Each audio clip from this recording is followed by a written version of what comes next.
after several sessions of the first day of IKMC. We may be a little tired. Some of you may have just come in, so may not be tired. I think Mr. Mittal has gone through the beginning. But you know why this session is especially important to us? Because it's about us. Everything else, this is directly about incubators and science parks. We exist and do all these enabling things for our various stakeholders. But do we exist in the right manner? Should we be doing what we've been doing so far? Is there a next for us? These are some of the questions I think it's time that we ask ourselves. We know the kind of incubator models and science park models that we have followed. Business is changing, technology is changing. There are other aspects of geopolitical changes that are happening. Should we keep on doing what we are doing? Is it business as usual? Or is it time to rethink about our business model? And that is the reason we are here together. We have our chairs here, Mr. H.K. Mittal and Dr. Chintan Vaishnav. I don't think they need introductions. If you do not know, please Google them out. I'm not going to introduce them. And I will start by requesting brief comments from both the chairs, and then we will break up our session. I think it's almost 2 hours that we have for us. To make it interesting, we will break it up into 2 groups. Initially, we were thinking we will have kind of a debate, but we then felt, let's just break it up into 2 groups. What you're doing, inspiring solutions from some of the incubators, but very briefly, because then they would kind of lead the discussion, but everyone else would have to then come together. And the second is, what is the new model? Whither to? Where are we going? And if we do not come to any conclusion after all these deliberations, I would just refer to the chairs to see what conclusions they have drawn.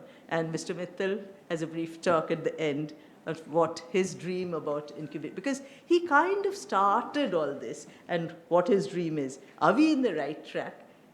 Is he looking at the incubation industry 10 years hence, just like what is happening today? Or it'll be very, do you think we will exist?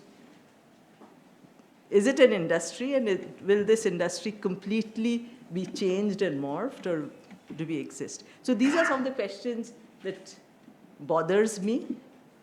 I don't say that it keeps me awake at night, but it certainly bothers me. And with that, I hand over the mic to Mr. Mittal or to Chintan, whoever. So good afternoon. It's great to be with you all. In some ways, actually, this session, the timing of it itself does service to what's going on, at least at Atal Innovation Mission. Because we finished 5 years, and we are expected to produce a new cabinet note for the next 5 years. And so, should the next 5 years look like the first 5 years or not is an active question at Atal. And so today's session actually gets some work done for us, which is very nice. I want to, of course, it's a great privilege to be with you all, share stage with veterans who have put in a lot of effort into building this ecosystem. I want to share a few thoughts quickly from the vantage point of Atal. And I want to speak both about some theoretical aspects of ecosystem and some practical observations.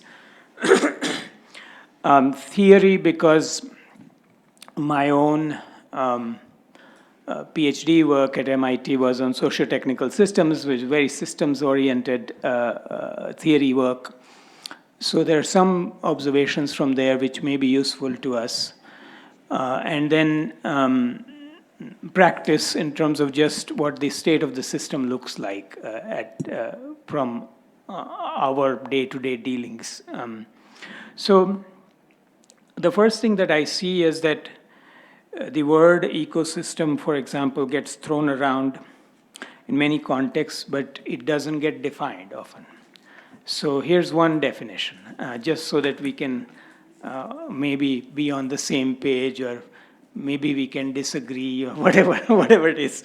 But the one way that I'd like to think about the innovation ecosystem is that it's a system where everything exists for an idea to become a viable enterprise without experiencing unnecessary friction. So this is an ecosystem, innovation ecosystem is one where an idea can become a viable enterprise without experiencing unnecessary friction. I am introducing the word unnecessary because there is going to be some friction. You're doing something new. So, but for example, there are too many government schemes and I'm having trouble navigating through them, is not a friction we need to have. But so that if you accept that as an ecosystem, reasonable ecosystem definition, then what does it take to build an innovation ecosystem? I think it takes, well, first of all, one would need all the essential actors to be present. If they're not present, then you don't have a complete ecosystem. But if you're building an incubator, like for instance, T-Hub has the 6 M's, 5 M's. So these are essentially the actors. I mean, you need an innovator, you'd need an investor, you'd need a a facility, and so on. So these essential actors, are they there or not there? Then the question is, how do I know that this system is maturing rather than not maturing? And I think there are two measures to it, I feel. One is each actor finding a viable model or business model? Is each actor feeling that by participating in this ecosystem, I am getting more than what I'm putting in, or at least what I'm putting in, right? So that's, and this is true for the ecosystem builder as well. If that's happening for more and more actors, then I think we're going in the right direction. The second piece is that it's not only about having actors, but it's also about the interconnections between actors. And an ecosystem which begins to mature is one where interconnections or interdependence becomes more and more dependable. Right? So if the interdependence becomes more and more dependable, then I think we are going in the right direction. So these are just some quick theoretical thoughts. I think when we arrive, I guess the way it looks like is that if somebody nails an idea, the ecosystem scales it. For example, if somebody nails a search algorithm, ecosystem turns it into a Google or whatever, And so I think So the next question is, what does it look like nationwide at the moment? And I think one can think of it as, one can think of the ecosystem as a system of systems. And this system of systems is growing in 3 concentric circles. That's one way to imagine it. The places like Hyderabad, Bangalore, Pune, Gurgaon, etc., are one where we have a fairly functional ecosystem at this point. If you have an idea, you know how to take it forward. In the second concentric circle are the tier 2, tier 3 places where, and there are some bright spots there as well, Coimbatore, Indore, Bhubaneswar. But these are places where even private institutions are beginning to feel the pressure that they have to do innovation and entrepreneurship. So those tides are rising. And then there's the third concentric circle of the rural sort of areas. And there I think we need the hunch is that we need a fairly different model. I don't think we can just blindly expand business incubation model to rural areas because they are trying to serve local markets as well as maybe in sometimes global markets and so on. I won't say a lot more about that. But the point is that we don't have to build it all at once. We can build it a subsystem at a time and interconnect them. And I think that is beginning to happen. Harkeshji has been a part of this exercise. Recently, Atal Innovation Mission opened up for Atal Incubation Center applications, and for 25 slots, there are 436 applicants. So you can see that this movement is sort of moving on. The other question may be how far along are we in building this ecosystem? I think we are at the early stage because on the academia side, a lot of the programs have infused ecosystem building on the academia side, but on the industry side, there is very little that has happened. There are some bright spots again, like digital, fintech, etc. They don't need to touch the government, which is a wonderful thing, except for the regulation part. In biosciences, with efforts of BIRAC, IKP, like places CCMB and so on. That sector has concentrated effort. Similarly, defense is having concentrated effort with things like IDEX and so on. But by and large, sectoral incubation ecosystems are fairly weak at this point. And in some ways, you may have heard me using this metaphor that our innovation ecosystem is like a glass of soda water where a bubble can originate at the bottom and go to the top and become a unicorn. But what we really want is a lava lamp where bubbles can merge and contract and change colors and expand and all of that, where the industry and the academia works together. Now, one final question, is it all worth doing? And I think the answer there is absolutely clearly yes. Because even if you take just a limited study, like recently we published numbers of what has been the cost-benefit analysis of having created Atal Innovation Mission itself, what it shows is that for every rupee that was invested in infrastructure, there has been a return of about 5.5 to 6 rupees. If you count the social cost of capital, it's about 17 rupees. So this is worth doing. We could talk about how those numbers come about. How to do it is something I guess we'll, if there are more thoughts to be shared, I'll share them, but I won't really give my formula to it. But here are some thoughts of what is visible and hopefully worth sharing. So let me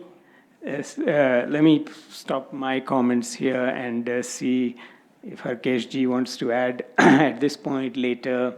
And yeah.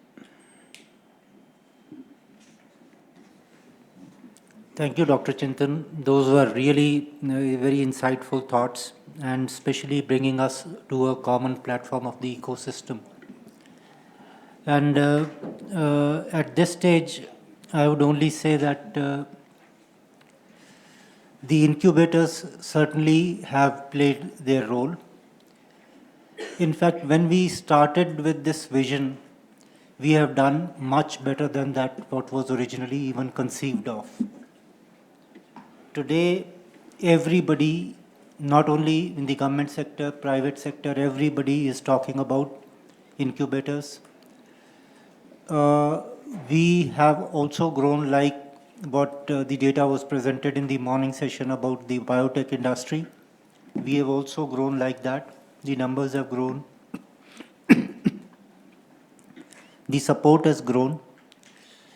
And I'll talk about my vision and some things which can be done after the session is over. We will now, I'll now hand it over back to Deepanwita for our discussions to begin. Thank you. So the way we've structured this, there'll be two dialogues, and these should be in the form of dialogues. So the role of incubator in a cluster. Why we are talking of a cluster? Because we have seen, at least my experience is, if we grow in silos, we have a different metrics of what performance should be. If the moment we talk of a cluster, the cluster metrics should come in. And are they converging? Are they too divergent? How do we go about? I think balancing individual growth KPIs and collaboration is the first topic. And I'll just read out the names that it'll be good to hear from some of these present today. Premnath just walked in. Where is Premnath? Oh, you're there. So, Premnath, we started by saying that our existence, we've been in this, you've been like almost 15 years now. And so the question is, how do we actually grow, look at the growth of an incubator versus growth of a cluster? Is it a versus or is it together? Are there individual growth KPIs and collaboration KPIs? Have we ever thought of defining KPIs for collaboration? So just want to hear, very brief, and then we'll go around and have a discussion. Sure. Thank you very much. Sorry, I actually got lost in the exhibition, so I was a little late. This is actually, I think, an important question to deliberate.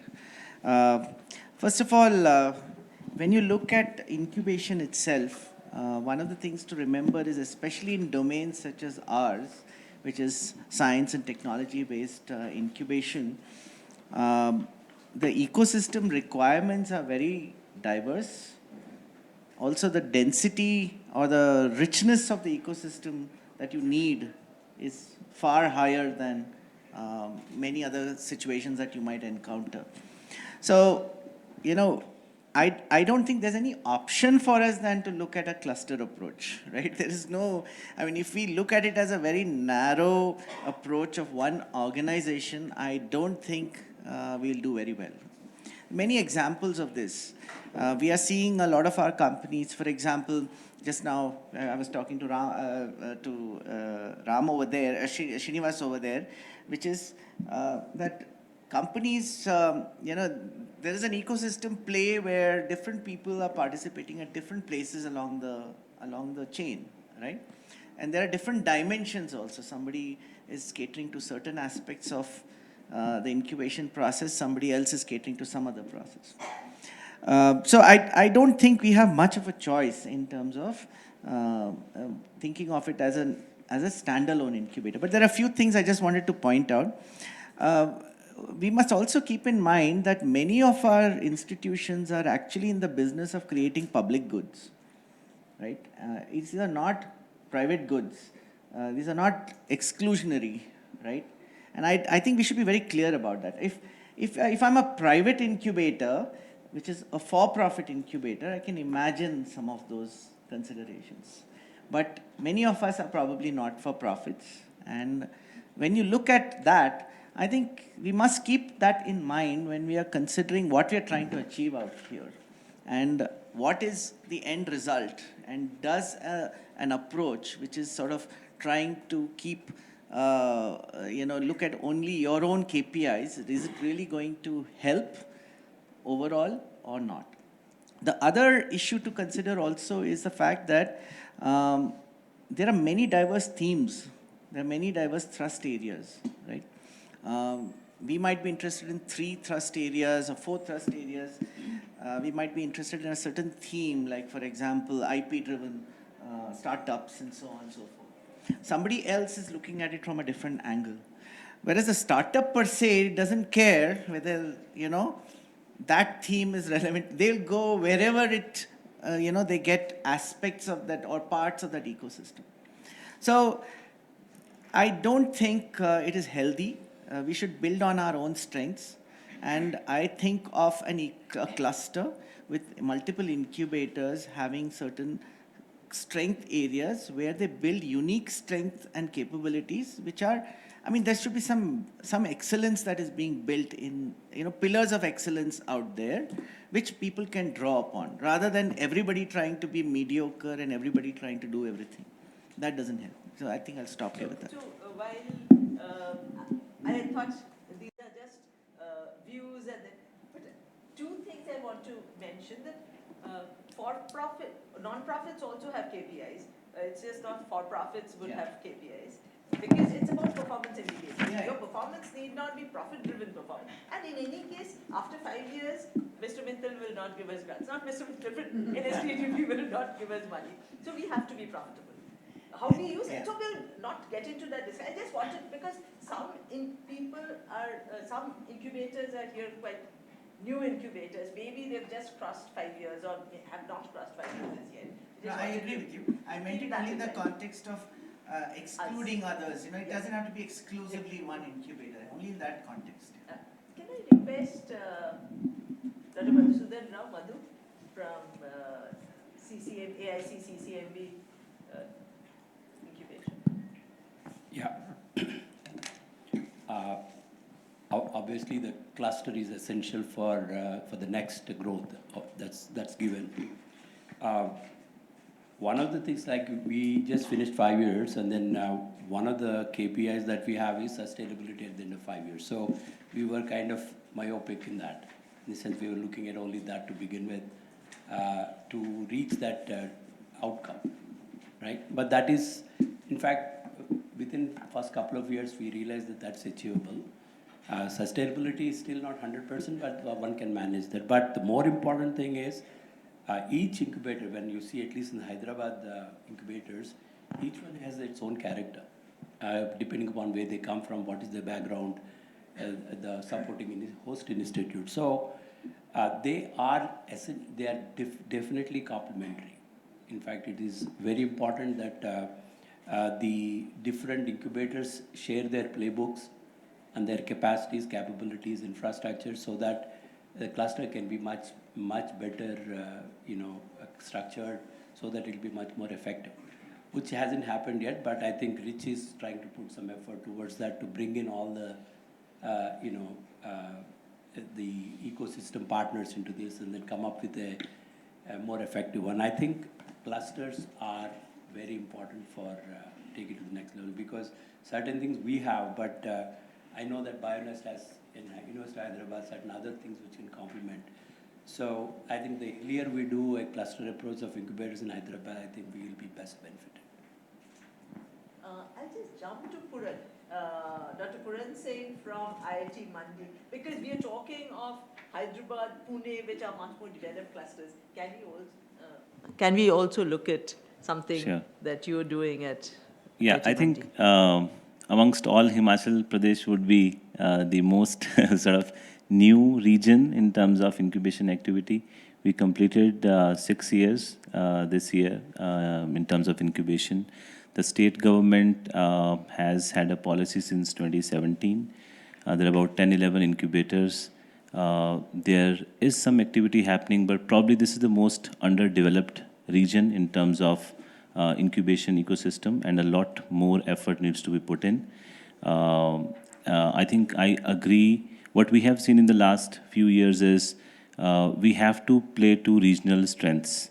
We have to look at what do we have in terms of natural resources, in terms of intellectual and physical capacity to offer to startups to come to that region and expect them to stay there.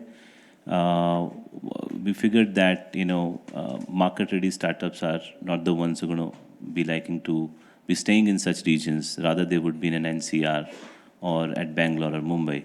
So it's easier to appeal more to the early-stage startups who just want idea validation, bring them to, give them access to the faculty, to the facilities which are there, And now Himachal has 4 or 5 national level institutes, an IIT, an IIM, a triple IT, an NIT as well, and a couple of agriculture-based institutions as well.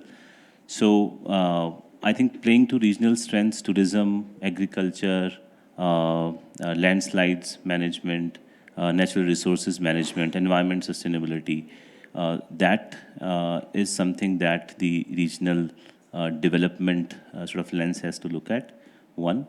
Second is overall awareness about entrepreneurship as a career option is something at the grassroots we have to really push.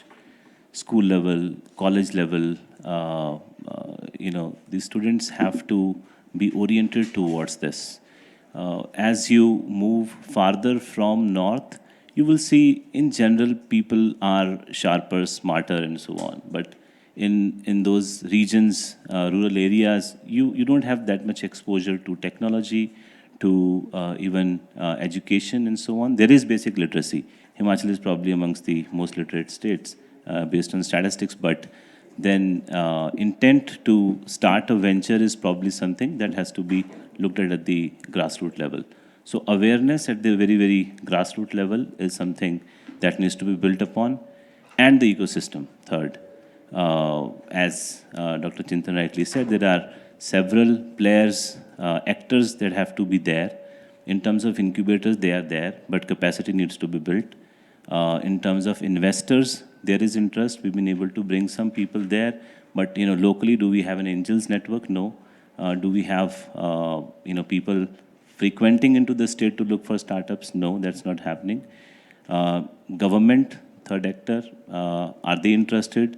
Yes, they are, but again, we know how much can the state government push for it. They've done, in HP particularly, they've done more than expected. They've set up a seed fund of 10 CR as well.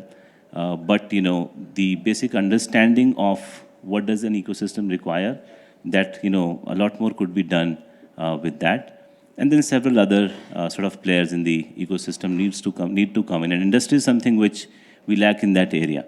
So we need to make up for that by, again, playing to our strength and see what is it that we can sort of focus on. Deep tech startups, ICT-based startups, tourism, and so on. So I'll stop at that. Sure. Yeah. So, I'll now go to Dr. Nandita Sethi. Nandita, you're a founder and MD of the Entrepreneur Zone. So this is not an incubator, but you help a lot of incubators. What do you see in terms of the cluster? Thanks. Yeah, so, a starting point would be that,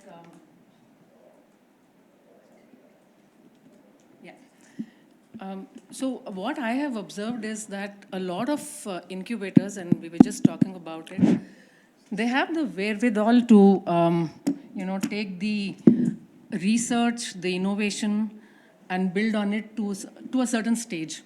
And when it comes to commercialization, that's where a lot of incubators have an issue.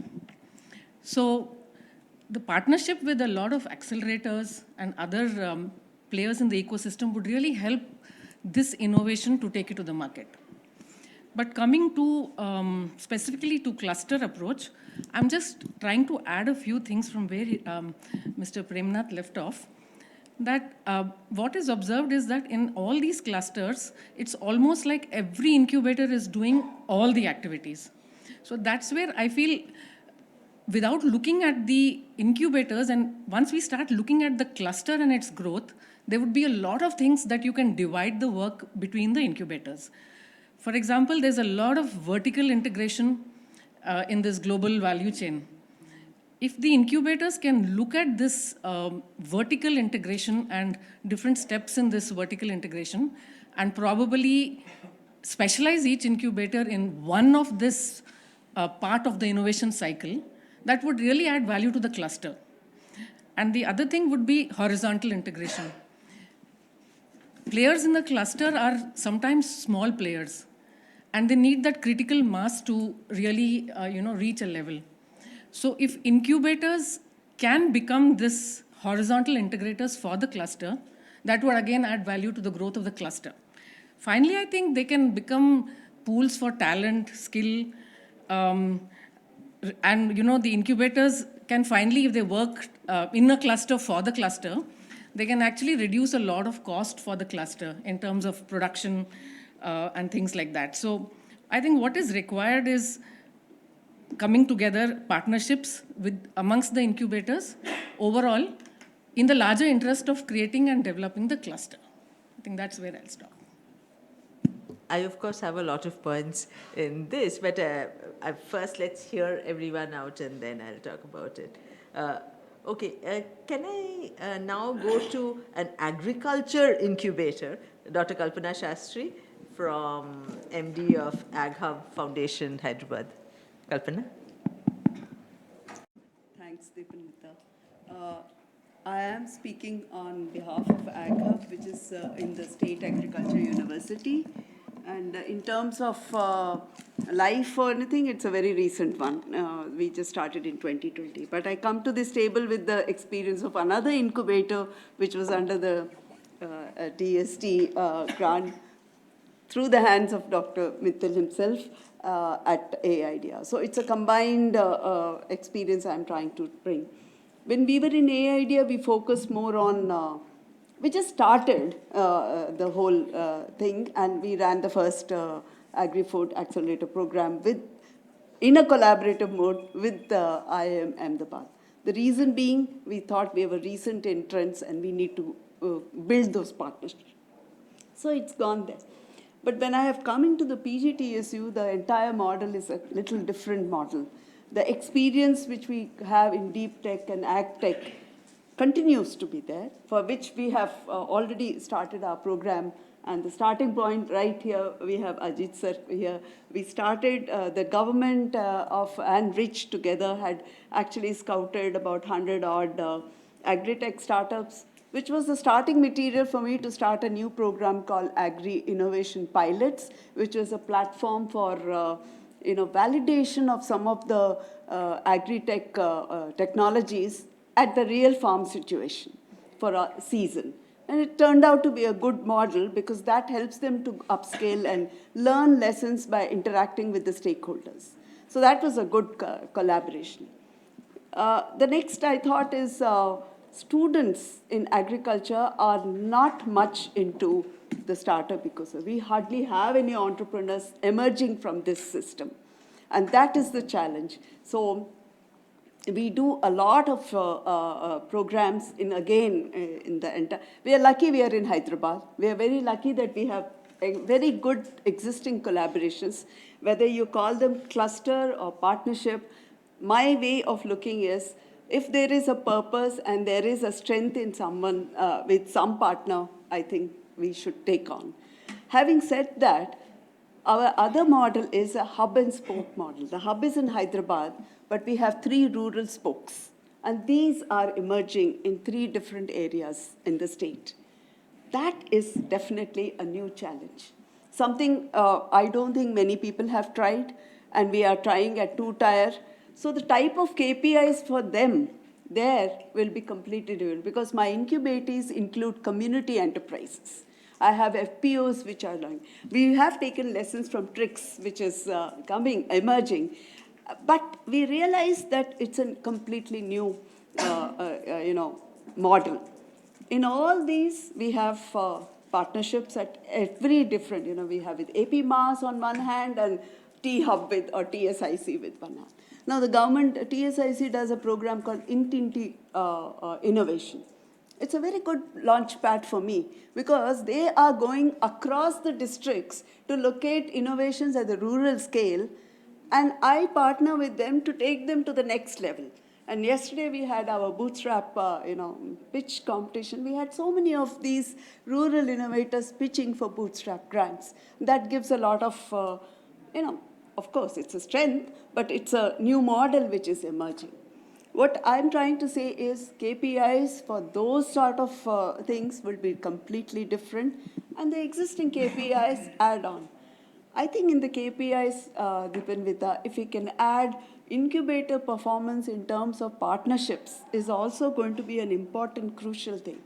Because Like everything in an incubator, you may not have this, but in a government public sector incubator, the challenge is, why do you want to partner with those people? Why? The question asked by the top management. If you put that as a KPI, perhaps the challenge which most incubator managers face would be reduced to a little extent. I'm not, now if you put this, there's a danger, numbers will come up. I mean, we have to be a little, caution on that also. But it's important that it's there, because now we are funded by NABARD. We have a yardstick of KPIs when we give.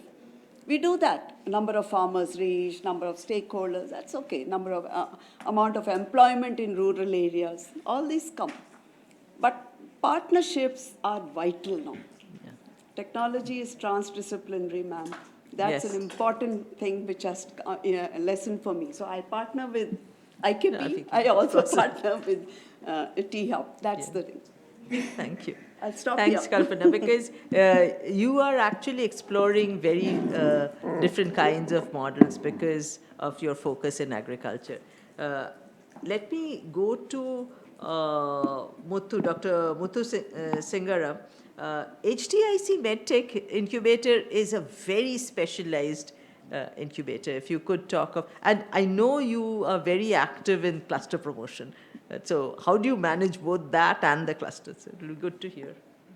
Thank you. I mean, we are very sector focused. We virtually work on only healthcare. We don't take anything else besides healthcare.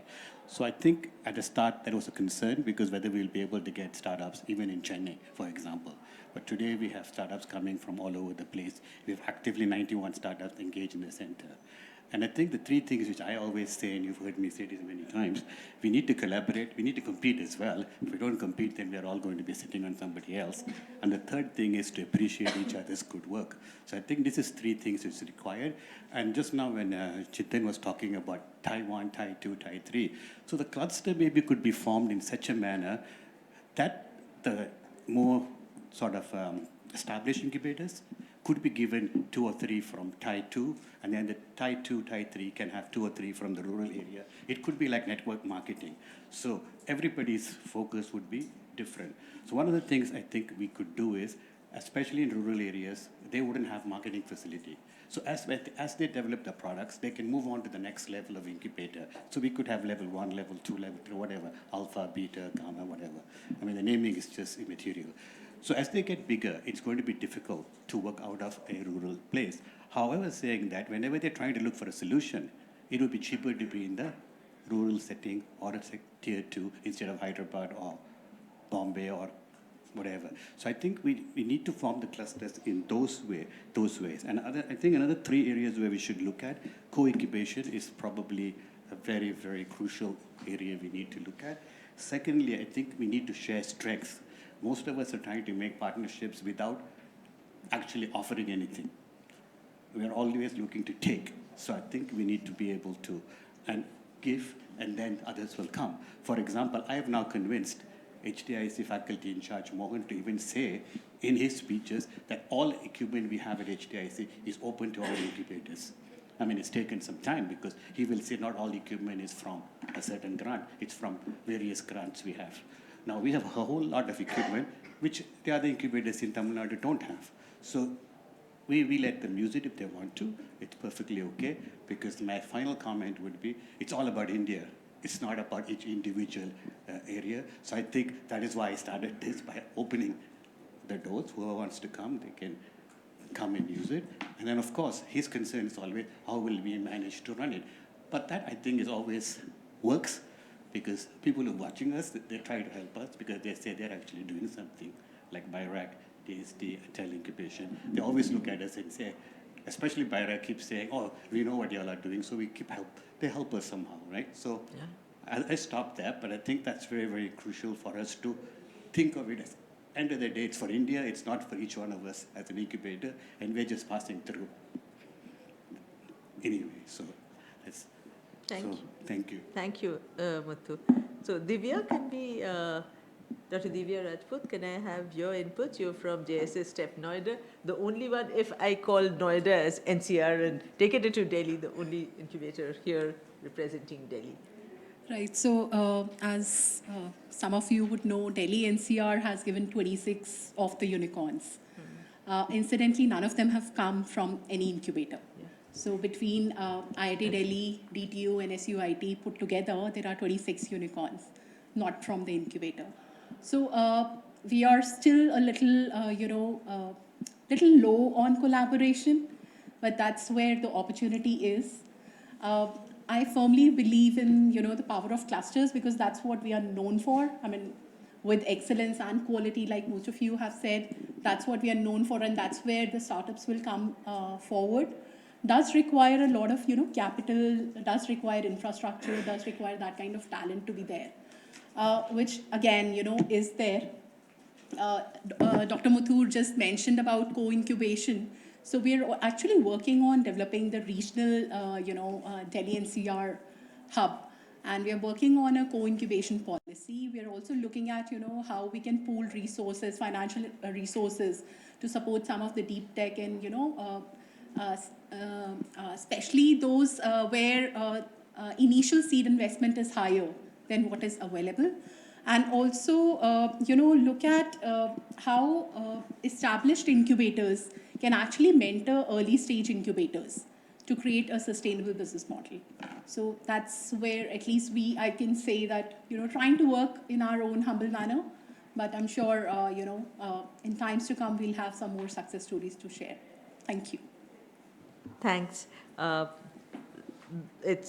We started 10 minutes late, but so we now have Prasad and Praveen. Where is Praveen? Because I haven't met you, or maybe I have met you, I'm just missing you. You're from the same cluster. First, let's hear from Goa, because that's a different kind of an incubator. So if you can first talk about yours, Prasad? Yeah, thanks. Prasad Menon. Thank you so much. So first of all, I think on your first question around growth KPIs, I think for us, there are KPIs which are given by the funding agency, that is DST. There are KPIs given by the host institute, because host institute also invested. So these two KPIs are the KPIs on which the incubator runs. The question is, now if I look at through the lens of the funding agency, so DST is there, DBT is there, so all funding agencies have their own KPIs. So there's no clustered KPIs over there from that. So that's the starting point. The second point on the host institutes, even the host institutes, if you look at the state of education in India, how many universities are collaborating amongst each other? Each institute runs on its own, right? So that's where but if you ask for the need for a cluster comes for two stakeholders. One is the startup. Second is the upcoming and new incubators. Because indeed, like I think all of you have mentioned, startups do not get everything from one incubator. It would be I think what Dr. Premnath said, if an incubator claims to be giving everything, it's at best mediocre for all and good in one or two. So startups need a cluster. Second, for upcoming and new incubators, the cluster helps because I think like what Dr. Divya mentioned, and SIBA Goa has been a beneficiary of that, where a matured incubator takes into the cluster, let's say, the upcoming incubators for kind of like a mentor-mentee relationship. Thanks to Mr. Mittal, SIBA Goa was a beneficiary of such an arrangement, which was promoted by DST, where CII, the IIM Ahmedabad, became a mentor incubator for SIBA Goa. So the two stakeholders for cluster is the startups and this. I'll stop here in the interest of time. You forgot the most important, the state government. Yeah, the state government because also. They have the maximum interest to make the cluster work, whether it's happening or not. Okay, so yes, LV Prasad again, just like HTIC or ADVA, it's very specialized. So can you hear your views on this? No, I think LV Prasad again is a very focused institute, focused on research, delivery, and creating products that are low cost. And I think our incubator is fairly new, and several excellent points already made about the need for collaboration. But in addition to that, I think awareness of the strengths of each of the incubators in the cluster or even beyond by facilitating frequent interaction, I think having fora like that would be a great solution for knowledge about what is available out there to seek out partnership. Because at the end of the day, we all would say that it's nice to collaborate and partner, but then what is in it for each incubator to actually reach out and collaborate? If we don't create value for that, then it probably is not going to go beyond just the start. So I think that's going to be really important. So shared resources, also the core strengths that everybody spoke about, and I think best practices as well. Every incubator has a different way of functioning. I think there's a lot to learn there as well. And I think that actually is only going to add strength and cut costs eventually, because I'm sure all the resources within the incubator are not being used all the time by everybody. So shared resources again would be a great way in which we can reduce costs overall for the entire ecosystem. Thank you. Though very limited time, maybe 5-7 minutes, anybody wants to add anything to this deliberation or even counter some of the propositions? Not you. I just wanted to add one thing, that ISPA had created a paper, just to let you know, the distributed network incubator model, Yeah, which I've was seen there. that. Yeah, Yes. system. Yes. So if anybody wants to add to it, yes, Raghu.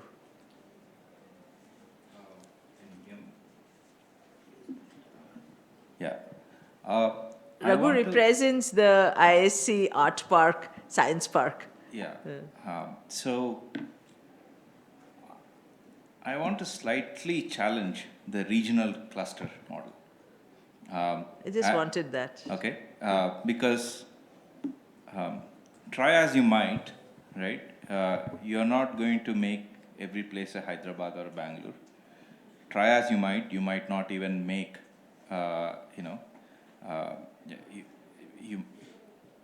I'm not sure, right? If it's not about regionalism, it's about playing to strengths. And it's important to make the Bangalores and the Hyderabad's work for all parts of India, where we have to solve challenges. And they are not working to just solve the challenges of Bangalore, right? It's great that I can get my groceries in 9 minutes instead of 10 minutes, but I don't think that's what deep tech or IP-based entrepreneurship we are talking about. So that's one. And hence, you ask what might be other ways of thinking of a cluster, right? And it's not very hard to imagine clusters based on, and you already do that in the IKP ecosystem in some sense, right? Where do you say, let's say, health, let's say agriculture, things like that, right?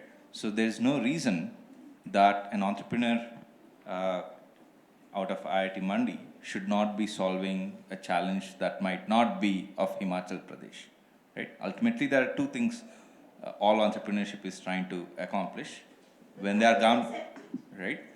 So that's economic growth and societal benefit, right? So I think more formalizing these sort of thematic clusters would be useful, I think.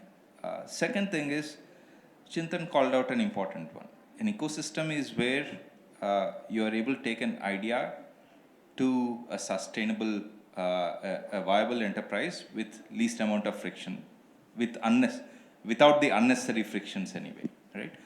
If you think of it from that perspective, often I don't think we do a good enough job yet of bringing the stakeholders for whom it matters. For example, where is agriculture department or health department as we do these things? They should be part of the cluster formation, right? They should be a stakeholder. Ultimately, they are the adopter.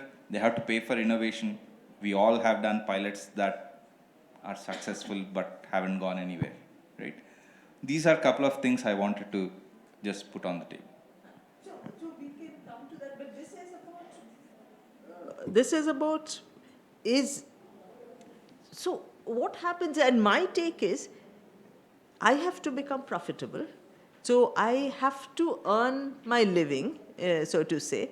And for that, we have to do everything because you can get startups, you can get revenues through, what are the forms? Either through facilities or through funding and getting equity or some kind of returns, or through mentorship. Very few people pay for mentorship. And so there are very few ways of actually actualizing the work, revenue from the work you do. So now, from the startup point of view, they would like to go to 3 incubators. For who would get the revenue from that startup is the question. Because for the startup it's great, for the government it's great, but to pay salaries at the end of the month, I have to have revenues. And if I say, yes, I'm working only for the... So this is a big question I think we need to answer. Who's going to pay if I'm doing the clustering? Yes. Yes. So these are like open... I'll just add one thing. Try to get the line ministries more involved. Can they invest in the incubations and not just the ministries charged with innovation, such as DSTDB?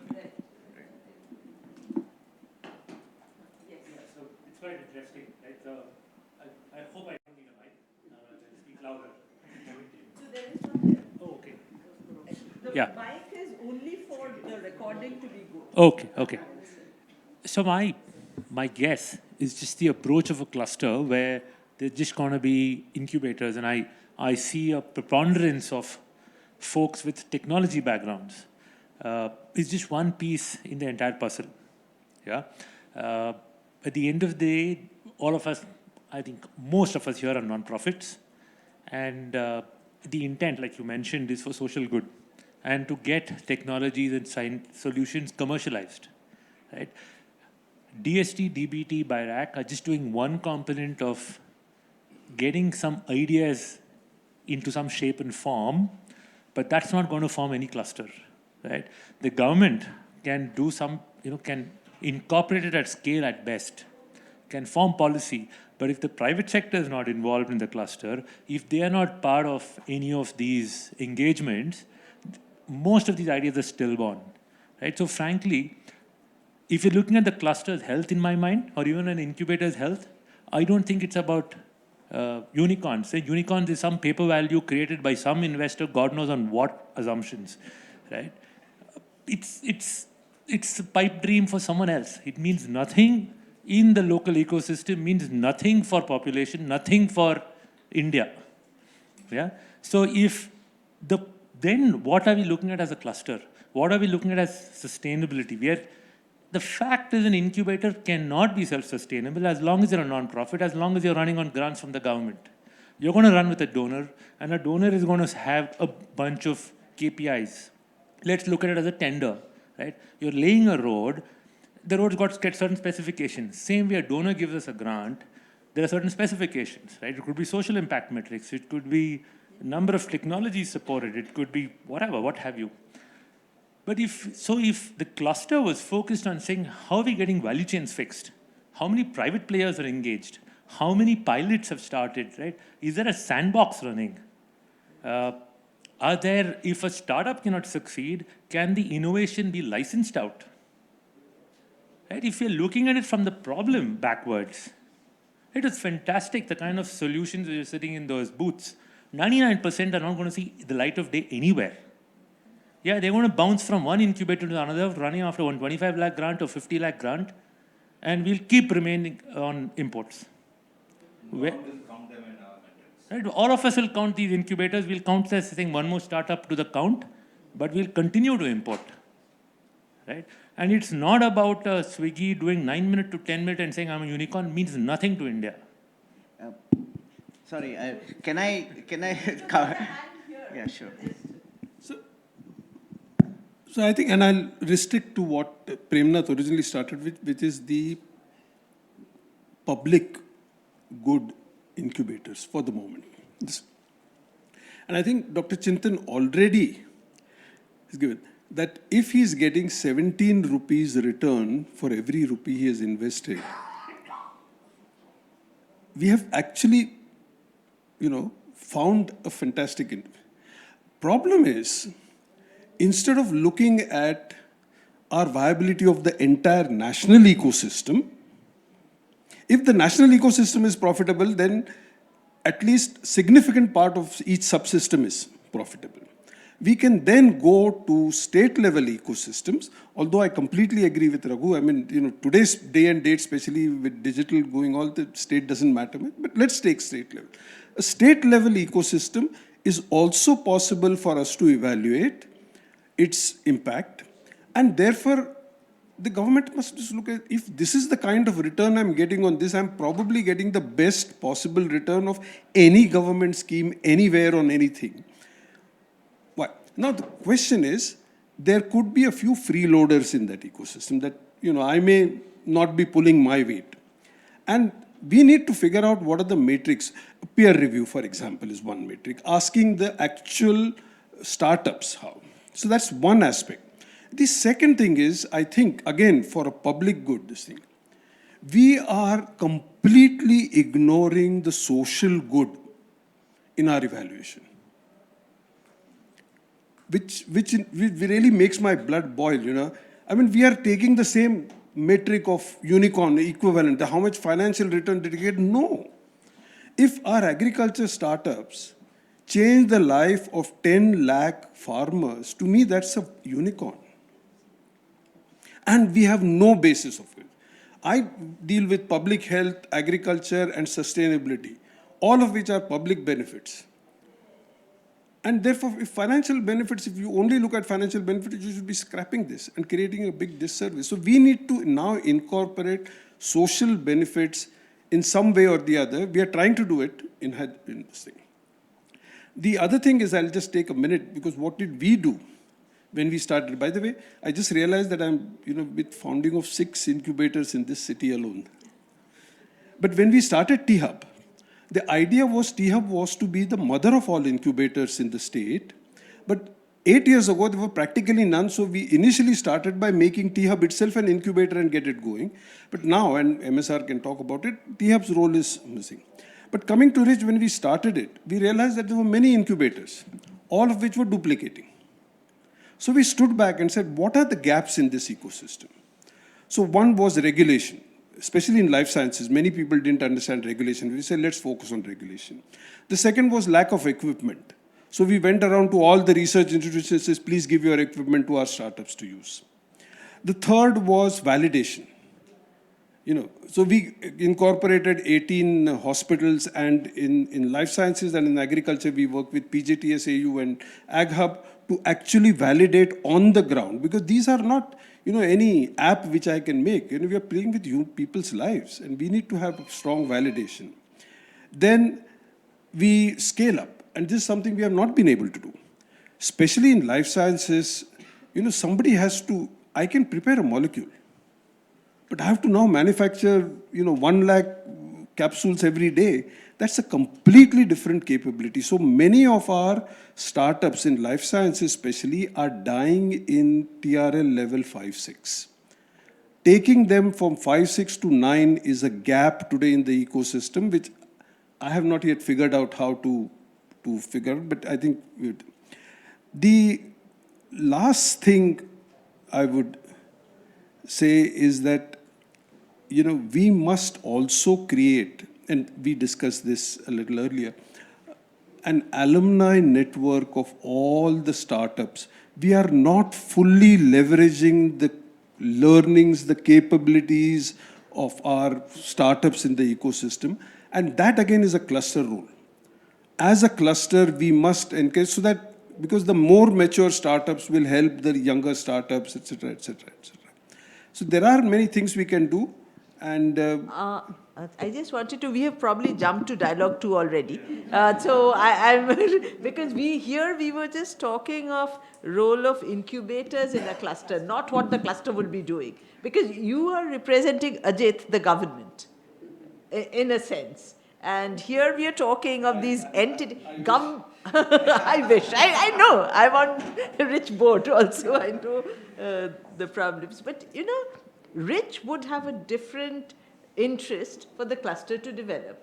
Incubators are separate entities. They have to become both profitable and serve whatever other mandates. So is there a way we can structure ourselves or do we need to structure ourselves for a better... If tomorrow they say no, that we are going to change our metrics and will continue to give us funding, we won't have that. No, I'm pushing the ball back on them and saying, do you want them to be self-sustaining, or is there a different metric that they need? So we will come to incubation networks for tomorrow. Can I? Yes. So last point, and because I think we need to go to, we have almost kind of gone there. Just a couple of quick comments. So when you look at KPIs, there is impact first for all of us. All of us. And then comes first financial sustainability, growth, operational efficiency, and so on. Correct. So we should not lose track of impact KPIs, right? Now That's given. Yeah. Now the impact KPIs are, as for an incubator, are influenced by the ecosystem as well, right? Sure. In whichever way you look at it. And there are a few things which I thought I should point out. See, there is a value. So there is something which is like a network of collaborators which creates an ecosystem which may or may not be regional. Right? Like I can choose to work with Srinivas there because, there's complementarity in it. It doesn't have to be local. No, not at all. Right? But there is still value in regional clusters, right? There's no denying that. Sure. We know that, right? Bangalore gets the benefit of the fact that there are so many companies, so investors come there. Absolutely. Right? No, you can't deny that, right? Yeah. So there is a value for regional clusters, and usually, one more thing to keep in mind is that how well the cluster is integrated, right? How it is integrated across the value chain, including the industry partners and so on and so forth, and how we are able to build a bigger collage from all these pillars of excellence is the key there, right? Yeah. So we need to create the big picture out of all those pillars. Now that cluster effect, I don't want to downplay. Last small point I just want to make is, I think unicorns are a good thing. Okay, let me tell you why. All said and done, they're attracting innovation risk capital into an economy. Okay? It is an indicator that money is going into innovation rather than, say, gold somewhere, which is an unproductive asset, right? Which is a good thing, right? So if unicorns are coming, that's good. It may not be relevant to many of the things we are doing because we look at impact as well, we look at other metrics. But that said, I think we should still be happy about it. Let's celebrate the unicorns as well. I hope. But we don't have to make that our KPI. Yeah. So it will not be our KPI, but it's for clusters and the country, it's very important. Also because they are investing in the next generation. This is an extremely important thing. You see the amount of investments that the unicorn founders do. So you have a point here? Or? Yes, and then we will move to the next point. Yes, very quickly. I just wanted to relate a couple of, again, in some ways, theoretical constructs from systems. So you asked a very important question that are we better off doing things individually as incubators, or are we better off as clusters, right? And so I was just, as you were speaking, everybody was speaking, I was going through the performance assessment framework that we were piloting, right? And I was asking the following systems question for every parameter. Is this better done as 1? Is it better done as 2? Or is this better done as n? So, right? And there are several parameters which are better done as n. Absolutely. Right? So it is better to collaborate locally and compete globally on many parameters. So I think that, to me, makes a case for clusters. But I think that's one question we can ask. The second, which I think got a lot of people excited, clearly is the question of what does viability mean for an incubator? So is success exit from a sector, or is success growth in a sector? And so some 2 years ago, I had studied livelihood ecosystems, and what was very interesting from real data was that at a very early stage in an ecosystem, the ecosystem builder ends up performing many functions because those actors are either not there or are very weak. But when an ecosystem succeeds, the ecosystem builder can exit that ecosystem. And so maybe the success, maybe the short-term goal is that financial viability, etc. But the long-term goal is to say, I have made this sector successful, let me go to some, or I've made this region successful, let me go to some other region. So we're going to have to think about what is it that is success here.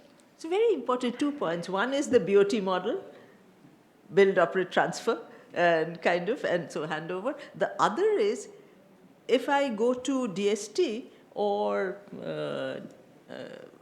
NITI Aayog or BIRAC for that matter, and say, don't fund one incubator, fund at the same time 3 incubators together and see whether that is a better model than funding one incubator. So I'm just trying to think of different models of what would be, or maybe Bangalore doesn't need any more incubators. The ecosystem is mature because there are enough VCs, there are enough startups. Is there a role of incubators anymore? So should all Bangalore VC incubators exit and go to another?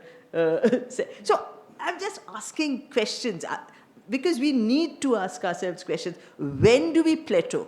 What is the role that we play? Because if you, in the life cycle management of a company, if you see, either they change their product portfolio, or so there are typical growth patterns of companies. We may be Section 8 companies, but we are companies, or trust societies, whatever. So there's a legal structure. So what is the development path? Where is that inflection point? Where is that S curve?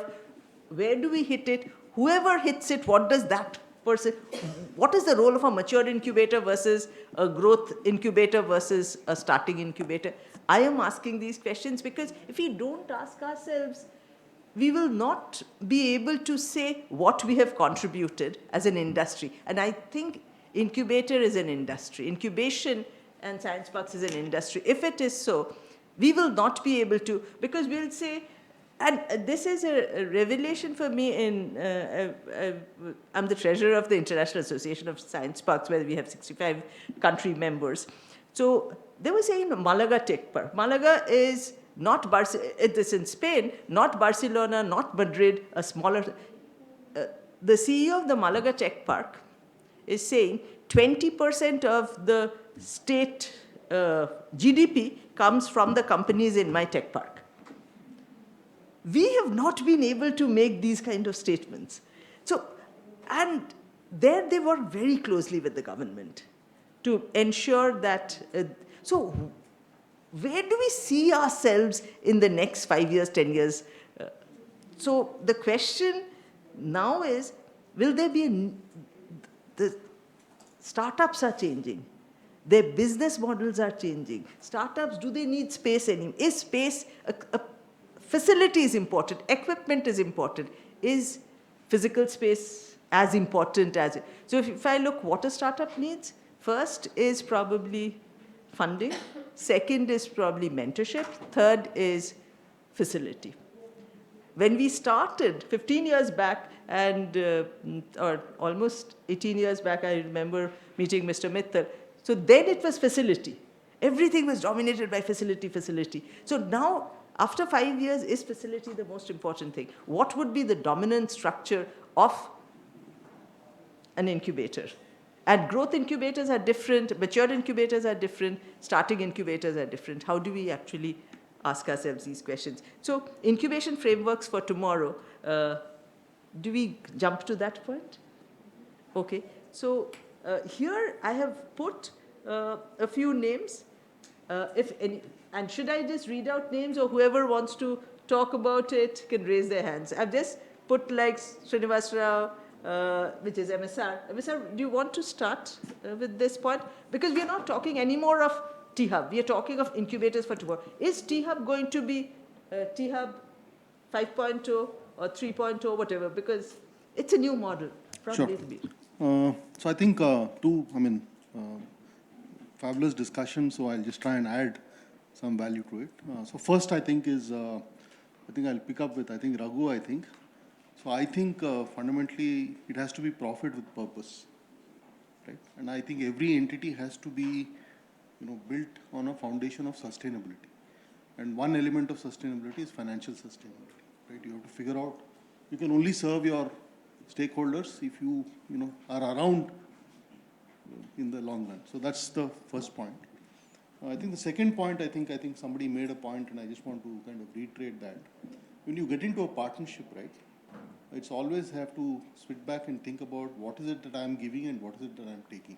Right? And too often I've seen many of the partnerships, we don't sit down and actually decide upfront, like what would success look like, let's say 1 year down the road, or 2 years down the road, or 3 years down the road, right?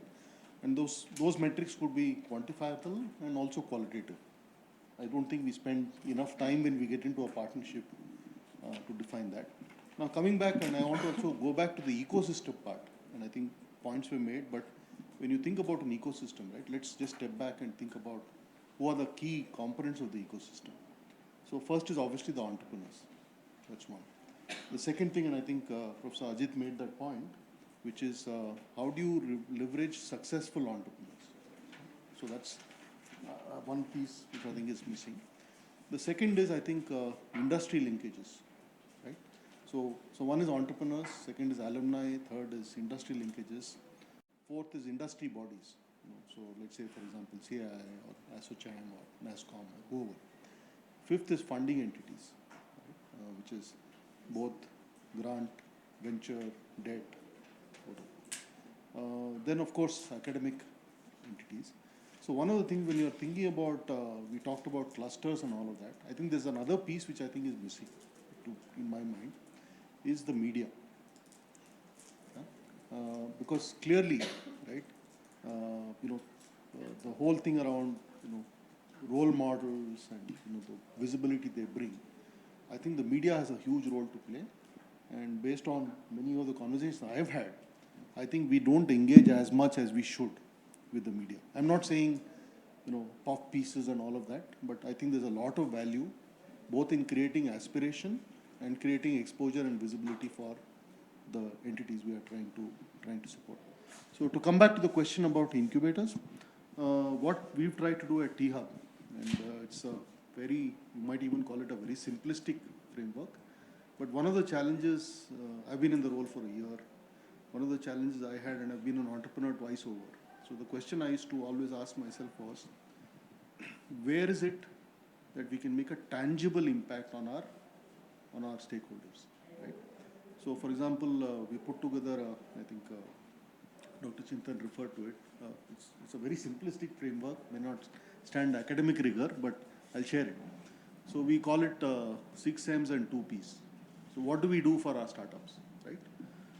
So I think, to me, the most important thing for a startup is the ability to acquire customers. And I'm going to draw on a quote from Professor Bill Ole from Chintan School, MIT. So he talks about what is innovation, right? And he has a very simple equation for it. Innovation is equal to idea into commercialization. Okay, you can have a brilliant idea, but if you can't figure out how to, I mean, I'm not discounting the social good part, but clearly the idea has to be able to stand on its legs, sort of thing. So coming back, so the first one is market access. Right? So what is it that we are doing to help our startups get customers? Because I think the biggest challenge I've seen across is the ability to acquire, sustain, and build customers. The second is money or capital. Honestly, if you get customers, I mean, I've always felt if you've built a good business with a good idea, a good team, and are executing well, money will follow.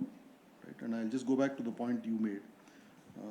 If you look at numbers, $125 billion of risk capital has come into India,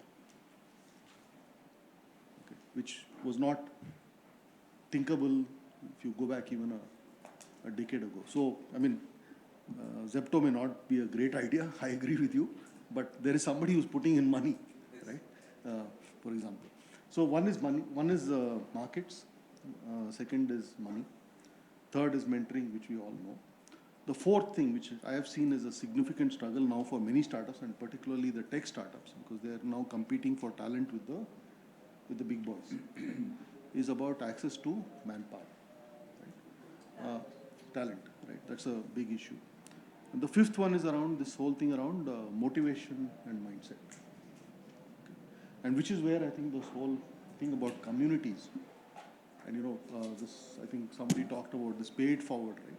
Where you have people who've been successful coming back. I don't think that's happening as much as it can happen, because clearly, successful entrepreneurs get busy with their own lives and building their own businesses, and don't consciously, may not be conscious of the fact that they have a obligation to support people who are now coming up the chain, right? And the last thing is around putting a method to it, right? About how you, almost what you might call, let's say, growth hacking or something like that. Is there a structured approach, right? Is there like a playbook, right? With both quantitative and qualitative parts of it. And the last one, again, I think is, we call it 2 Ps. One is about policy, right? What is it from a policy lens the government should do? So obviously any ecosystem requires government support to move forward. And the last one is around partnerships. Right? So I think again, when you're talking of partnerships, I keep, I've unfortunately developed a fairly healthy disdain for MOUs because one, it's a statement of intent, and as somebody once said, the road to hell is paved with good intentions, right? How do we figure out, why is everyone laughing? It's reality, right? Yeah. It's a more serious thing that's happening. Yeah, so I think the most important thing in this... because we can't drive. The most important thing is to figure out how to convert a partnership into something where there are some tangible outcomes, right? For all parties involved. Okay, so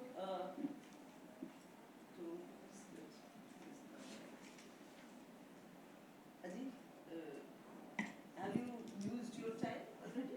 If you're not, so you have. Well, I'm happy to give it up. No, but I think I'll make a slight nuance difference to it. While this may be true of what I would broadly call as the digital economy, when it comes to agriculture, when it comes to public health, when it comes to sustainability, and forget EV for the moment, but about clean air, etc., we are in the very nascent stages there. And there we will have to continue to support those incubators, at least for another 5 years, if not more. And at the same time, co-develop matrix. Because if I tomorrow come up with something which cleans up the air in Hyderabad, who's going to pay for it? Nobody. But it's enormous value. So how... Now this time you don't ask me to represent the government, right?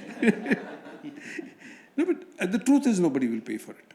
And we are trying to clean up the lakes, and finding funders for that is a big problem.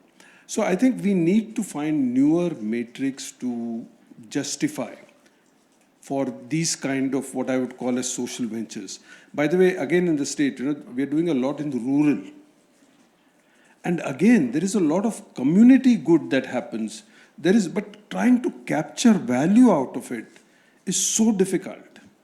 So how can we be innovative in some of those is going to decide how well we can do the incubators of the futures in those sectors.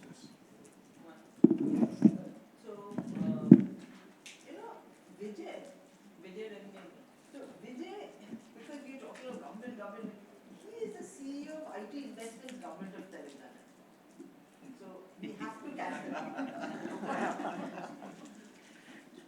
Yes, and you're doing a lot of work in the rural areas, tier 2, tier 3, you are trying to create infrastructure. Yes.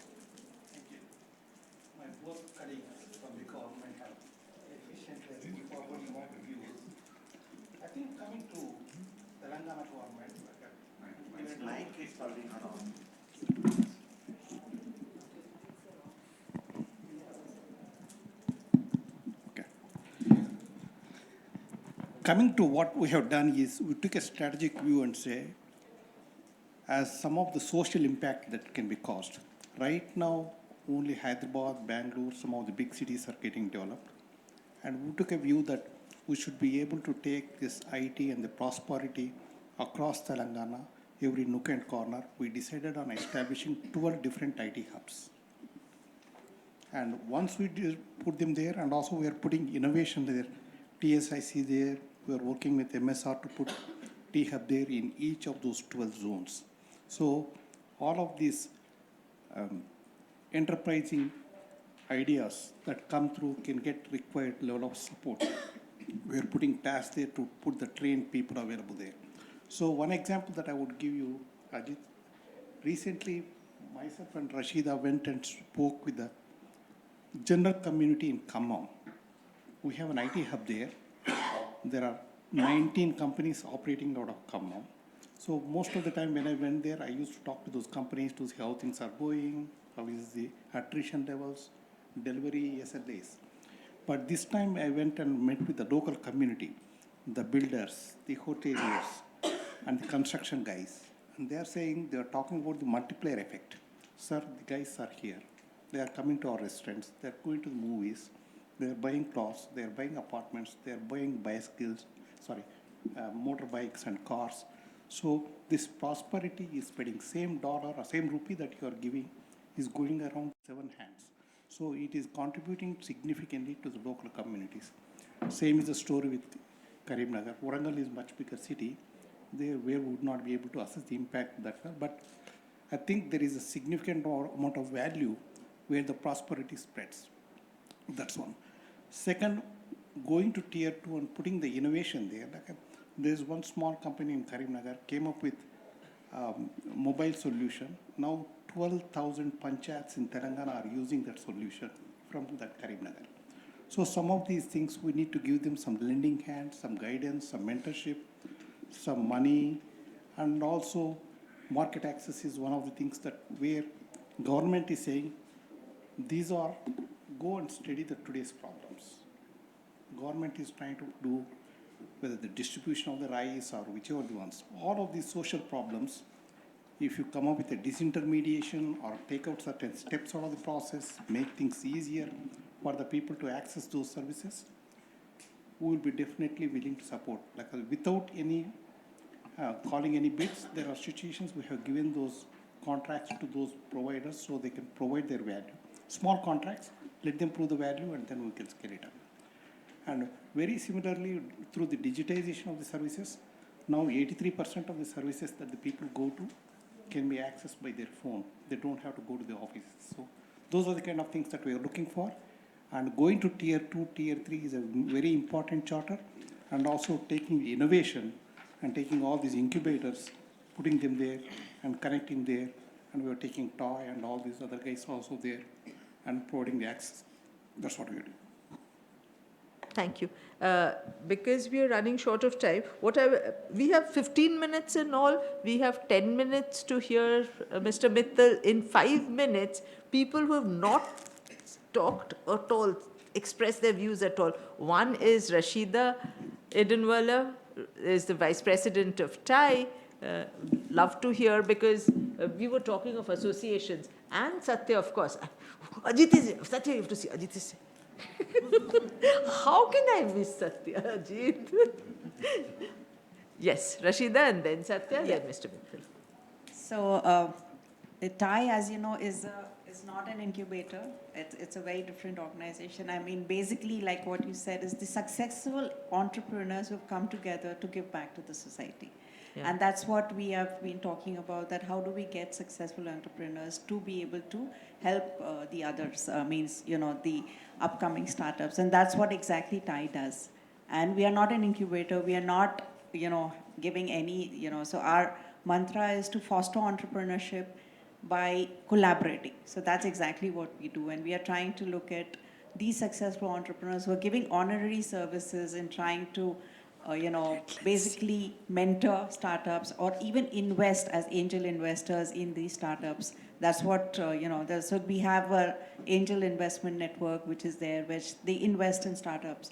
And then we also, what we do is, obviously collaborate with incubators like you to be able to help our startups who can, who are worth it, especially if they want some agri thing, or they want life sciences, whatever it is, guide them and ensure that through our network, they're given a place in these incubations. And it's a global organization, so that also helps because we provide marketplaces for them because of the 64 countries 64 chapters that we have across the globe.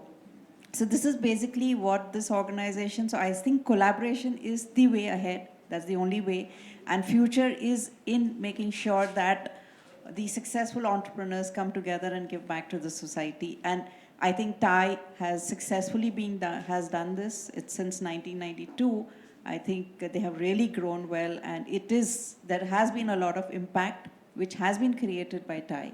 And I feel that if we can, as all the other incubators, if we can come back, there is a lot we can work together, and I see a lot of future there, especially for startups. And what I understand is the main source, the requirement is two things. One is, of course, marketplace, and the other is funding, which they require.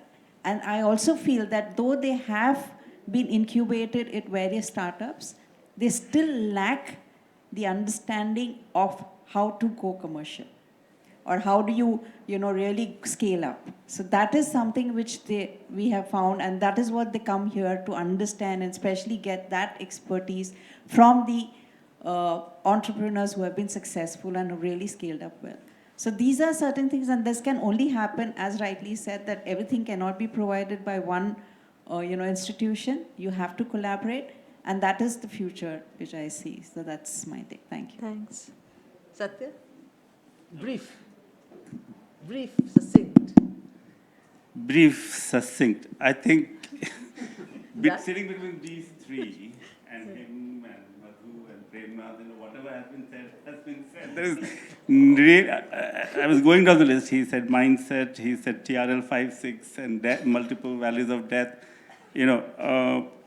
I'll just maybe drop on, I was a beneficiary of US government, Department of State fellowship that I went last 4 weeks, and they took us to, one of your colleagues, by the way, Praveen Punari was with us as well, from LB Prashad, and somebody from ICMR, and I don't know why they chose me, but anyway, I went. And we were taken from DC to Philly. I went on a personal trip to New York, met some people there as well. We were connected to the biomedical innovation system. Then we went to Cleveland. We went to Akron, and we went to a place called Kalamazoo, and finally to San Diego. I'll just take, a person I met in Philly and a person I met in Kalamazoo to kind of reflect on what we've been talking, and the relevance of incubator or cluster. At Philly, whatever the strength of our delegation was, the city council was there to talk to us, excited to tell us about Philly, how the economy runs on eds and meds, as they said, education and medical education. 1 in 7 doctors in the US has perhaps gone through a Philly med school, right? On top of whatever the infrastructure they have, they're building a 1,200 acre of innovation, biomedical innovation, more in a place of a Navy backyard. But your cluster question, your incubator as a bridge between different elements of cluster was there, and the city council was batting for it. So I think the local presence and excitement and a steering group of evolved mindset is important, who really want to say, this is my city. I asked a question, so you are Philly, but Boston is there, right? So he was a bit aggrieved by that question. He said, do you think that Boston is better? And I said, well, I'm not saying that. He said, when it comes to fighting with Boston, we do, but when it comes to the Eastern Strip, we come together to fight our Western Brotherhood on the West. So that coming together was there. Your question about relevance of incubator for the next 5, 10, 15 years, I think your title of this convening of these 2 days is itself important, future ready. As industries emerge, new industries emerge, the incubators have to also transform themselves to make themselves relevant for the new industry that are coming. Will grow be required in next 10 years? Of course, right? He's happy to hear that answer, right? No, I think He wants you to will go for be. a holiday. But he may, but Wilgrow as an institution will be required, right? And so would be Venture Center and others and Rich as well. So that's in Kalamazoo, which I never heard of, and the sense was a little bit of people who haven't, like me, had heard of Kalamazoo. There was a company called Upzon that made friable tablets. Basically, you can break the tablets, and tablets couldn't be break and made into dissolved into water. They were the first one to build that. And Pfizer bought it, and Pfizer closed the place. All of a sudden, you had late 40s like me and early 50s like many others with no jobs. The incubator came together because the employees of Upjohn decided to say, hey, you know what are we going to do next? So they built an incubator. Again, the city came together. The city council came together. So I think the dialogue between the city, incubator, entrepreneurs to be is always going to be relevant. And that sensing mechanism of what is to pitch for the next 5-10 years in terms of as your industries evolve, that dialogue will only, crystallize that, what kind of business you should. So I met world's biggest CRO that only focuses on AMR diagnostics. That's it. Nothing else they want to do. Charles River is not far away, right? So they have decided they will be in contract business as a business, but they will focus on AMR clinical trials. So I think what my enduring sense was his phrase or mindset. I think I was awed by what I saw. When I reflected back on our incubation systems, I think, our big ones are really doing a great job. What we are lacking is the ivory towers of our academia and the illogicality of our governments. Thank you. I don't know. I'm just sitting a little away. So, do you allow him to, or do you want to take over? I'm sorry, my statements do not. I wear multiple hats. I'm a CEO of BITS Pilani. A disclaimer: I'm on the board of Venture Center. I'm on the advisory board, Deepanwita, and I sit on the board of Cygenica, which is a startup Indo-Irish. So that's Go after all of them. Can I? Yeah, please. So I was actually very excited about this dialogue of frameworks for tomorrow, because for us it was an opportune moment. At Wilgrow, we realized, we're now 22 years old, and there are about 900 odd incubators in this country. Right? We don't get too much from the government. We don't have co-working space, and we've been more focused on business. And so we've been looking at our own, saying what is our relevance, which is why we focused a lot more. And we call this internally our future of incubation. And as we speak, I have my board meeting in 2 weeks where we're approving this strategy and take it forward. In fact, that's why, Dr. Premnath, when I talk to you and say, what are your companies which are pre-commercialization, I want to talk to them, is I don't think I can play where most of you guys are playing. I don't have a lab, I don't have space, right? I can't do rentals. I'm more focused on seeing how many of these technologies can be present in market. So as we speak today, I have not an MOU, partnerships with different rural distribution companies. They get DRE solutions into markets. They work with FPOs, SHGs. We're trying really hard in the healthcare space. We've been trying to talk to medical distributors. So on the market piece, we're also talking, we have pilots running with 2 NBFCs for end user financing, interest subvention. We do guarantees. We put a guarantee such that a NBFC can lend to a mostly MedTech, AgTech startup which have no credit history. So someone luckily commercializes, they get a PO and they don't have money to manufacture. We put in a guarantee so the lender can give them money. We're also doing right now research, primary research, and seeing how blended finance can become scalable and replicable. I mean, we have examples of things like Samrid, Utkrisht. They are one-offs. Educate Girls, one-off. Every panel I go to, I hear the same one-off bespoke instrument. Right? Why aren't all our commercial banks, all our NBFCs doing it day in, day out? Right? And when you're creating impact on the ground, it's not going to come at the same commercial interest return rate as other businesses. So we are very keen to, actually a sales pitch right now. All of you guys, I want to partner, take your startups. I have money, I have one donor who's been super interested, saying, I can support your pilots. I can run your sales. If someone has to do sales development, do outreach, your startup wants to make a video to convince a FPO to buy your product and try it, I have the money. Yeah. So I'm focused on something that we personally at Wilgrow believe, because we need to see this in market. Right? So for me, that's the future of incubation. We are measuring ourselves on leverage, not via equity raised, but more revenue-based financing. How much revenue has happened? How many people have been touched? How many doctors or caregivers, PHCs have been strengthened? So we do our own impact measurement. Impact reports we release every year. We measure social impact, we measure environmental impact, and we have something called infrastructural impact, where we see across institutions, how are we strengthening India's institutions to take on more load and adapt. Yeah? So I love this collaboration because I can collaborate with all of you. Thanks. Thank you. Super excited. So one thing, Deepanwita. No, you cannot. No, I just forgot to say that. Sorry. He's just doing that frozen hand. That's 30 seconds. Importantly, the incubators also have to look inside. I don't think most of incubators, they lack resources.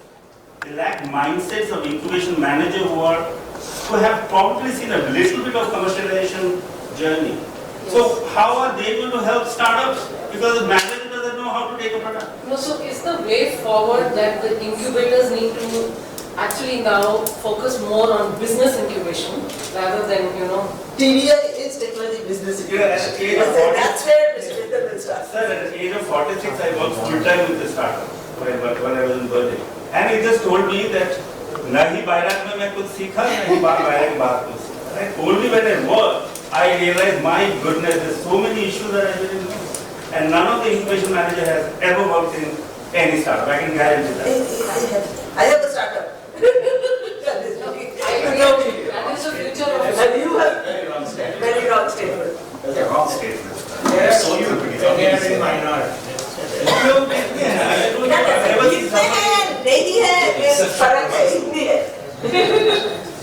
Yes, with this, I love heated discussions, Mr. Mittal.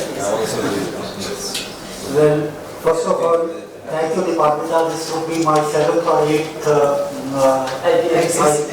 IKP. And every time I come here, I feel how greatly intellectually challenged I am. And still, I keep coming back to this conferences, shamelessly. But thank you for making me realize that. There are some thoughts which I have. It will be random thoughts, not organized in a particular order. Some of the feedback or the earlier experience that I shared with you, I am not saying that that is still valid, but please consider them for whatever worth that is. The first question repeatedly asked was existence of incubators. When we started this movement, we thought a day will come when incubators will no longer be needed. This is the thought with which we started. We thought every city will become like Silicon Valley. Every city will become like Bangalore, where you won't need incubators. Well, we are far, far away from that dream. We continue to exist, and in the Indian condition, I think, for a few more decades, we will continue to exist because of the special requirements, the nature of the work which we do. The incubators also need now look at, one is that our focus is still on outside help when we talk about regulatory systems. First of all, company formation. You catch hold of a chartered accountant. There are very few incubators who have the in-house facilities. GST registration, PAN registration, we work slightly. So we are still dependent on outside help. We were fortunate to get CSR funding for incubators. The government made that provision that you can get CSR funding. But the challenge there is that the incubators are competing amongst themselves. They don't want to share. If I got hold of a private sector entity, I will like to hold it close to my chest. I don't want to share it with Deepanwita or anybody else. Because I think that's my proprietary hold.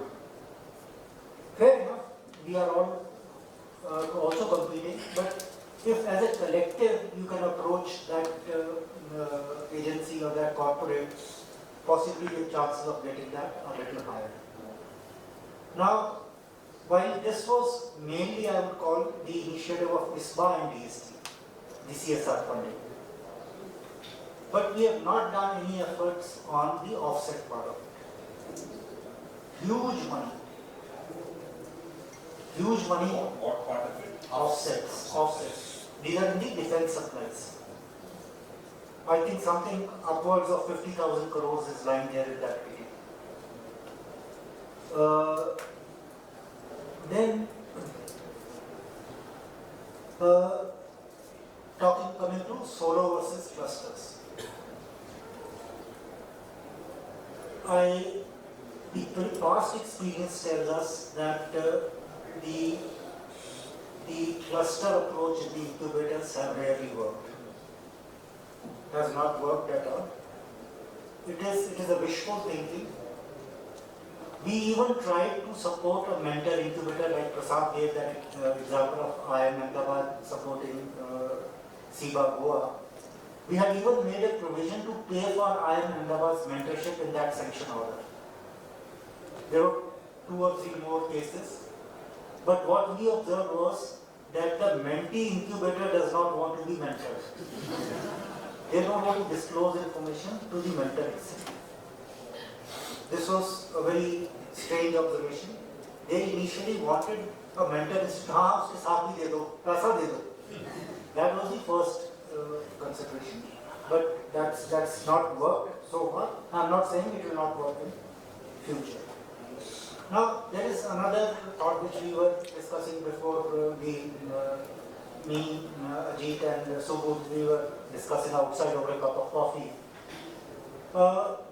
There is a fight which has already started in the departments, that who takes the credit of this great enterprise which has come up.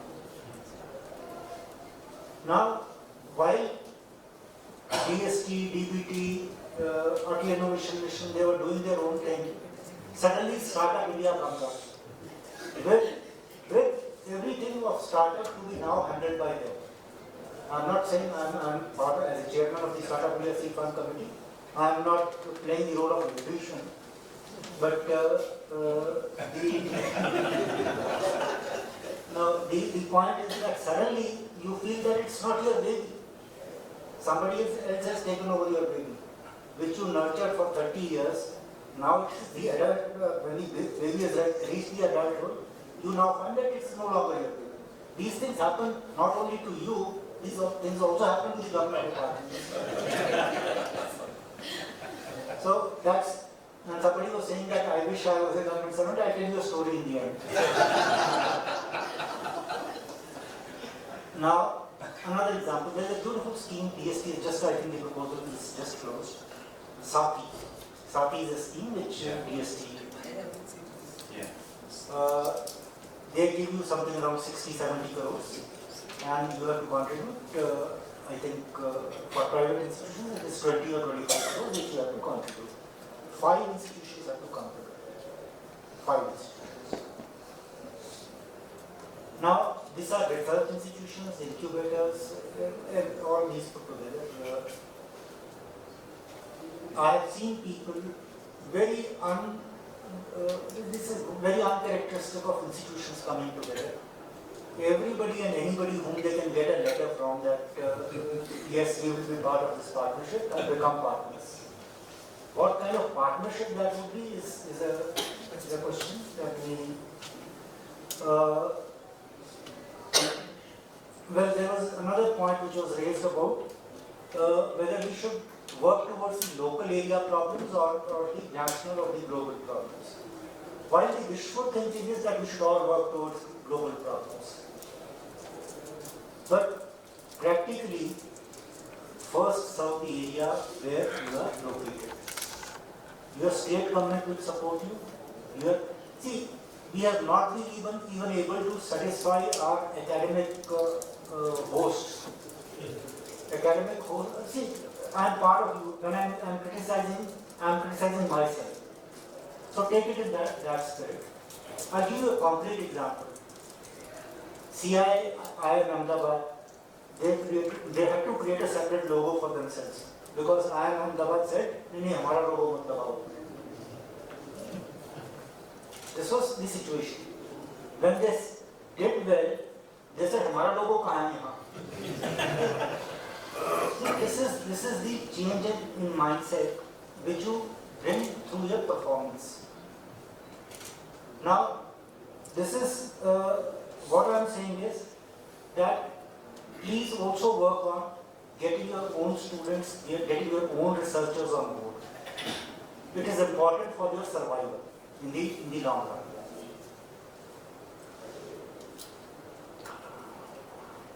Now, we talked about private sector involvement. We are very limited in that, very limited overall.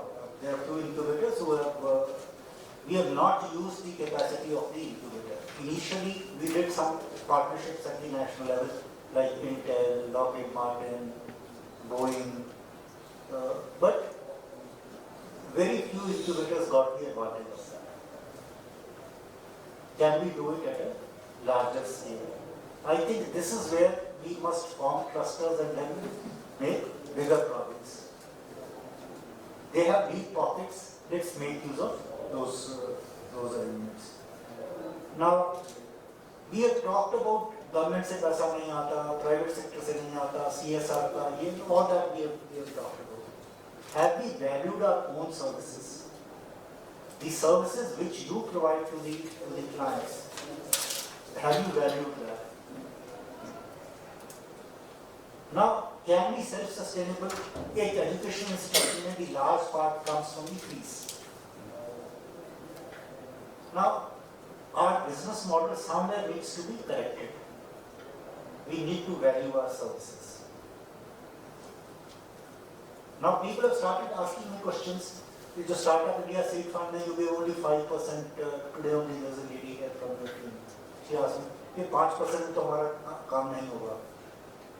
See, my stock reply is that that's written in stone. That's my defense, but they've started asking questions. IIT Chennai returned the funds to us. They returned the funds to us. Lock, stock and barrel, हमको सिर्फ grant देंगे. We will not make investments. If you are in that position, please go ahead. Please feel free that we don't need money. We will manage it on our own. If you are in that position, you will be respected. Well, it is not that incubators have not been successful or they have not been. I remember Deepanwita started in India Innovation Fund. And in that particular year, in March, they came to us around March or something, almost at the end of financial year. We had about 20 crores surplus, or it wouldn't have got utilized.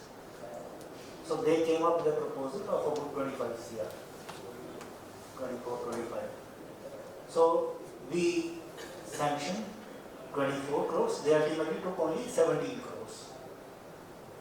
You know what happened? After 6 years, they came back to us that we have this money, 32 crores, of the money, 17 crores, which you gave us. Now we want to give it back to you. We had given it as grant and aid. Now, how can we accept money from grant and aid into our account? It took us 6 months to figure out how can we take that money back. After 6 months, they said now we have to close the account, so we cannot do anything. Then in consultation with our FA, we decided to put it in the Consolidated Fund of India. We actually wanted to use it and reinvest it, but that didn't happen. Well, that was the, these are the few remarks which I thought I'll make. I'll end it with a story. I told you I'll share a story. First, I must congratulate you on the 6 M's. You must also remember 7th M. Huh? 7th M.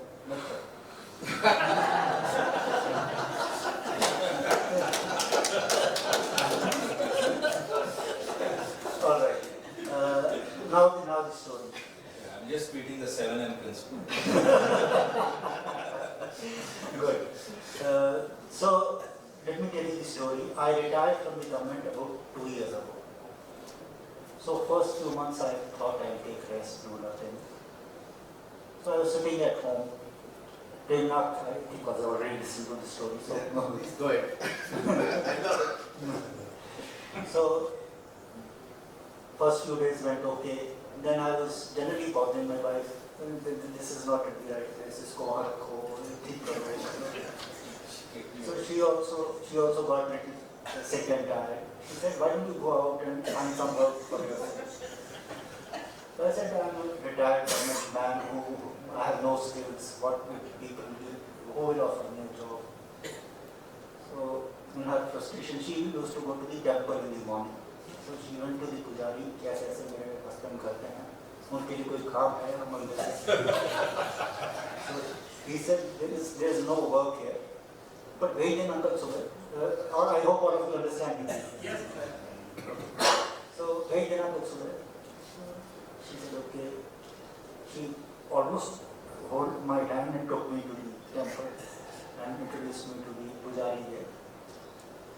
So the pujari said, well, यहाँ कुछ काम तो नहीं है, but you go around, see if you can find something for yourself.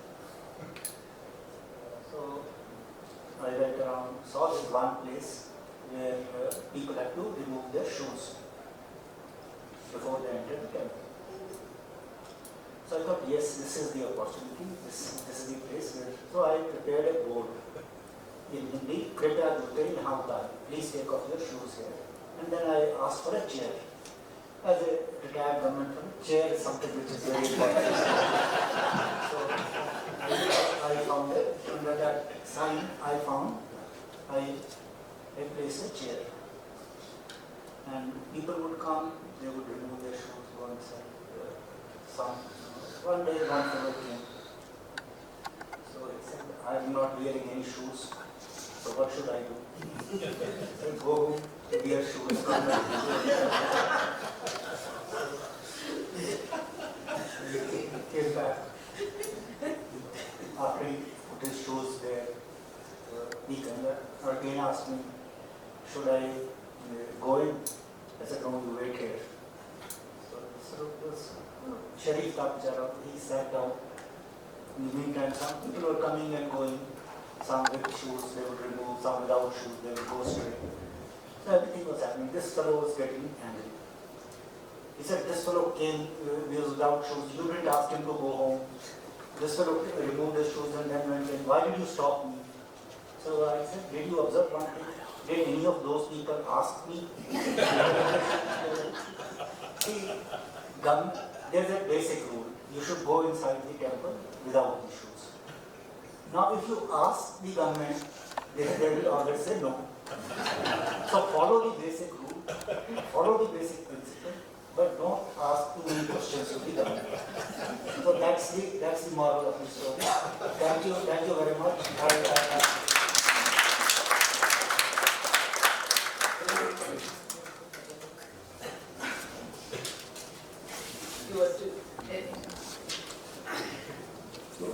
So I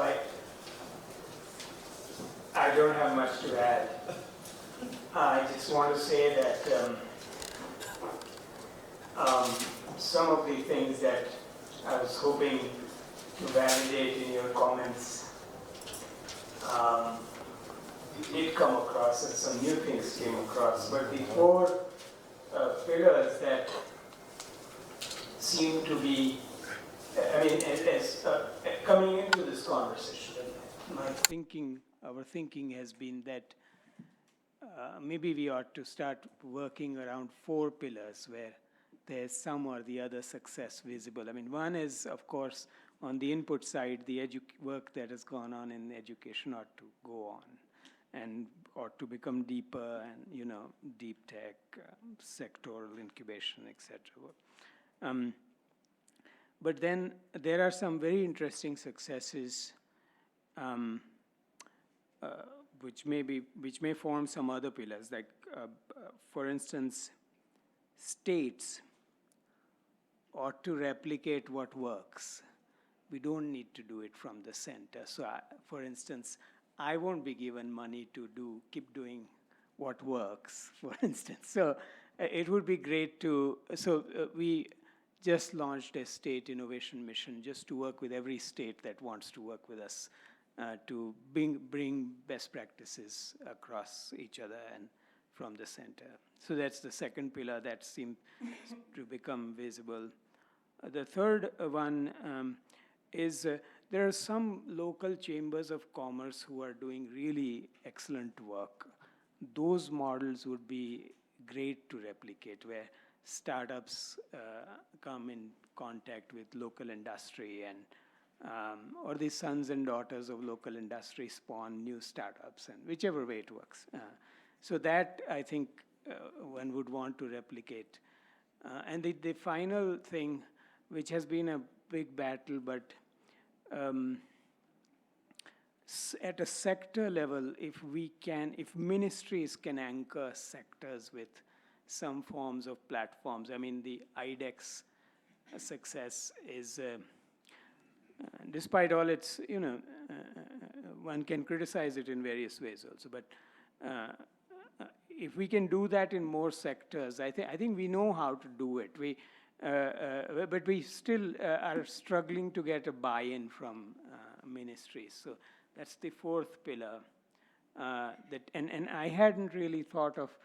We have been thinking about clusters with tinkering labs purely because we are out of breath in managing 10,000 tinkering labs with a team of 6 people.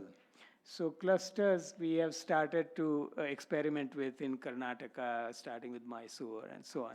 The idea is that at least peer learning will raise everybody's performance and so on, you know.